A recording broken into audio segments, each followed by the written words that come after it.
미래를 보는 창, JTB. 안녕하세요. JTB 제이입니다.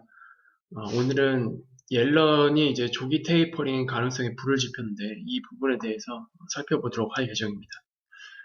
먼저 4월 FOMC 이후의 월가의 컨센서스를 보면은 일단 빠르면 2021년 12월에 테이퍼링을 할 수도 있다. 이렇다는 얘기는 최소한 9월 FOMC나 10월 FOMC에서 테이퍼링에 대한 예고가 나와야 되거든요. 일단 아주 빠를 경우에는 이렇게 예상을 했었습니다. 월가에서는. 그리고 늦어도 내년 초에는 테이퍼링을 해야 되지 않겠느냐라고 보고 있습니다. 그리고 시장에서는 이미 2020년 말에 첫 번째 금리 인상에 나설 것이다. 이렇게 보고 있죠. 그리고 제가 3월 FOMC에서 연준이 발표했던 컨센서스 그 자료를 다시 한번 가지고 왔거든요. 이거는 제가 이전에 방송에서 한번 인용했던 자료인데 우리가 그때 당시에는 이 데이터 그리고 이 데이터에 집중을 했었습니다. 그리고 이제 전체 레인지를 보면은 2021년에 미국의 GDP가 최상으로 갈 경우에는 무려 7.3%까지 성장할 수 있다라는 시나리오가 있다라고 아마 멤버십 분들한테는 말씀을 드렸을 겁니다. 그리고 만약에 이 시나리오가 정말로 현실화된다. 그렇게 되면은 미국의 실업률이 4.0%까지, 그러니까 사실상 완전 고용의 시작 지점으로 들어갈 수도 있다. 그리고 이렇다는 얘기는 인플레이션이 무려 2.6%, 그 정도까지도 상승할 수도 있다는 것을 의미한다라고 제가 말씀을 드렸습니다. 그리고 코어 인플레이션 같은 경우는 2.5% 정도.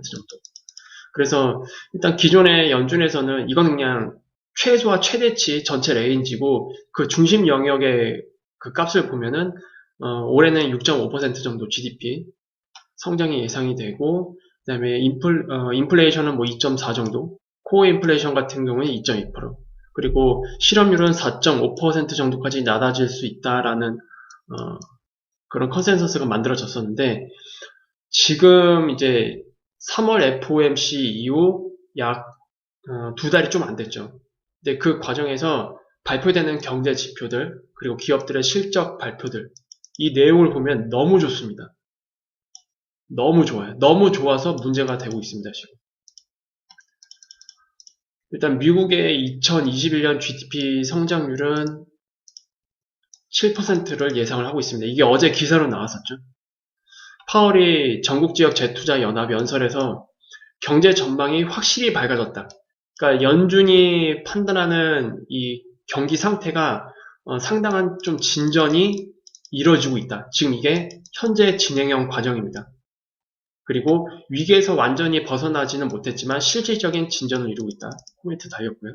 그리고 파월 의장과 리처드 클러리더 부의장, 이 사람들에 이어서 연준의 서열 3위인 존 윌리엄스 뉴욕 연방준비은행 총재인 이분이 결국 테이퍼링을 먼저 시사를 했어요.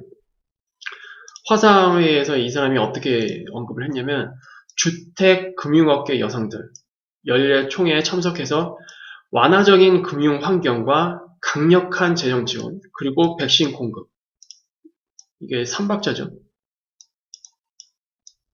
그러니까 이거는 제로금리와 양적 완화에 대한 부분이고요. 강력한 재정은 미국의 엄청난 부양책을 얘기를 하는 거고요.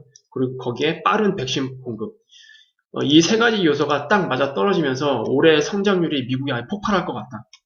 1980년대 초 이후 보지 못했던 1980년도에 이 부분을 좀 제 채널을 많이 구독하신 분들은 아시겠지만 금리가 가장 높았을 때입니다. 그리고 1981년에 미국이 금융화를 선언을 했잖아요. 그때 이후로부터 금리가 장기적으로 쭉 하락을 해왔는데 이 장기 사이클의 그 시작 지점이라고 보시면 됩니다.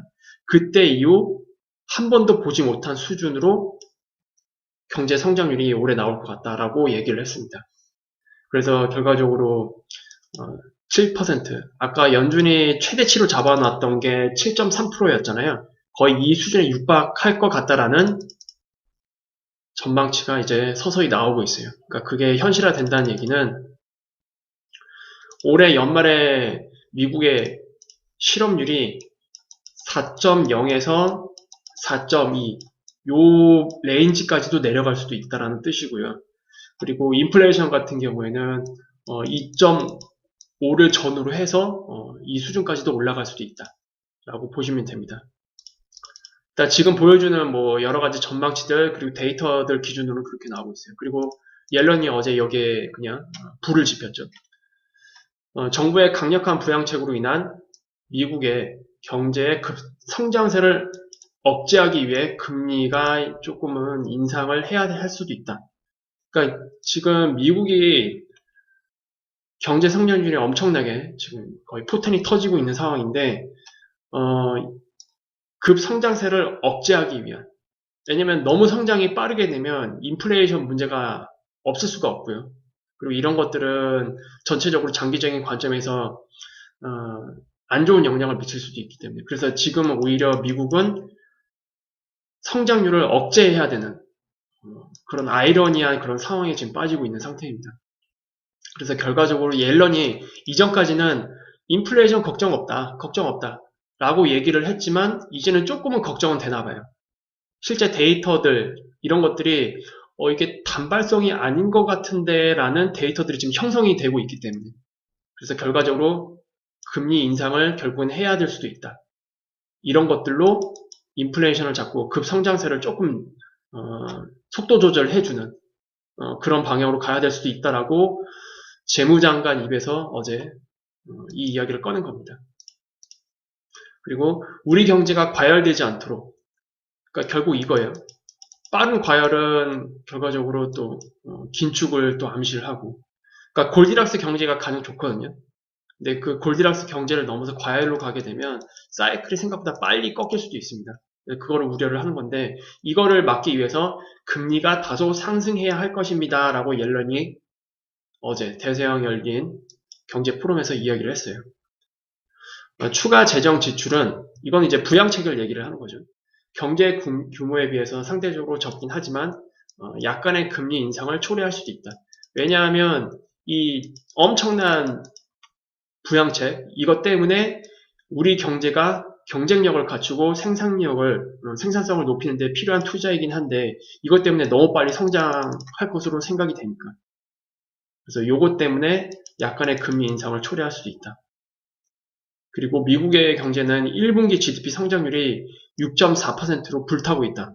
그리고 골드만삭스는 2분기 성장률이 무려 10.5%까지 성장할 수 있다. 근데 여기에는 기저효과가 들어가 있습니다. 왜냐하면 작년 2분기 경제 성장률이 거의 최악이었기 때문에 기저효과도 물론 들어가 있긴 합니다. 그렇다 하더라도 일단 올해는 뭐 금리 인상 없으니까 이 저금리, 그리고 유동성도 계속 공급이 되죠. 그리고 여기에 엄청난 부양책, 4조 달러에 이르는 부양책. 물론 그 4조 달러에 이르는 부양책은 이번 올해 안으로 그냥 다 쏟아붓는 게 아니고 10년에 걸쳐서 쭉 이제 투입해야 되는 그런 규모이긴 합니다. 그리고 빠른 백신 보급. 그냥 백신 보급이 아니고 빠른 백신 보급입니다. 바이든이 또 어제 얘기를 했죠.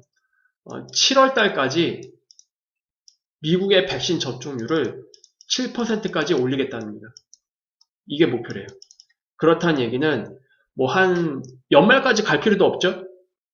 한 9월 달, 가을 정도만 가더라도 미국은 사실상 집단 면역에 들어갈 가능성이 굉장히 높습니다. 그러면 서비스업, 이거 지표 굉장히 또 향상이 될 거고, 그리고 소비가 폭발할 겁니다.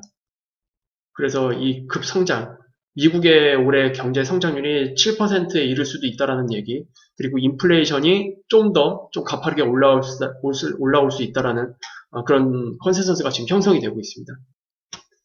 그래서 이거를 좀 종합을 해보면, 일단 옐런이 금리 인상을 해야 될 수도 있다라는 얘기는, 금리 인상을 하기 전에는 반드시 우리가 거쳐야 되는 그런 과정이 있습니다. 그게 바로 테이퍼링이죠.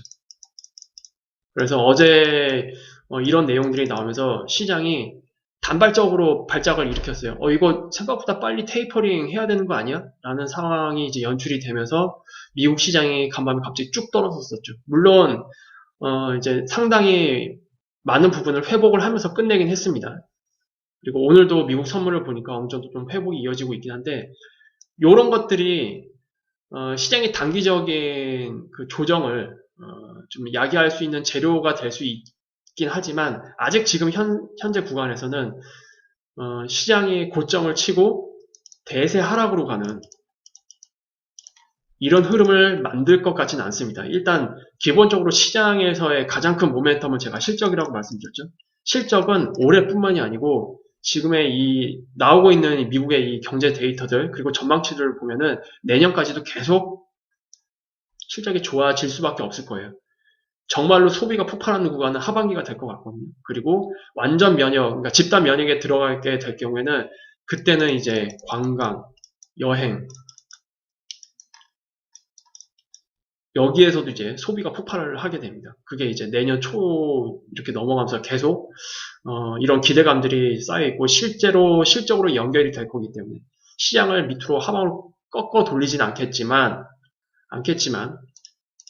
시장은 언제나 선반영을 한다고 말씀드렸죠. 지금 당장은 아니겠지만 우리가 일단 제 개인적인 입장에서는 9월 고용지표를 굉장히 중요하게 생각을 합니다. 미국의 고용지표. 근데 지금의 미국의 GDP가 연말에, 그러니까 올해 7%까지 육박한다라는 컨센서스가 형성이 된다면 9월 고용지표도 물론 중요하겠지만 6월부터 고용지표를 좀 잘 봐야 될 것 같아요.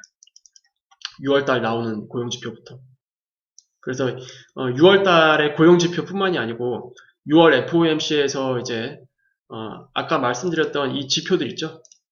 요거. 이게 이제 다시 업데이트가 돼서 나올 거거든요. 그리고 점도표의 변화가 과연 있을지 없을지 그거를 6월 FOMC 때 한번 우리가 확인을 해 봐야 될 것 같습니다. 그래서 생각보다 좀 빠른 대응이 필요할 수도 있다. 그런 환경이 만들어질 수도 있다. 이런 점들만 좀 감안을 하고 지금 시장을 대응을 하시면 될 것 같아요. 그래서 오늘은 이렇게 마무리 짓겠고요. 유익한 영상이 되셨다면 구독, 알람, 좋아요 부탁드립니다. 그러면 다음 시간에 찾아뵙도록 할게요. 메모십 분들은 이번 주에는 토요일 날 오후에 라이브 스트림을 진행을 하도록 하겠습니다. 그럼 그때 뵐게요. 감사합니다.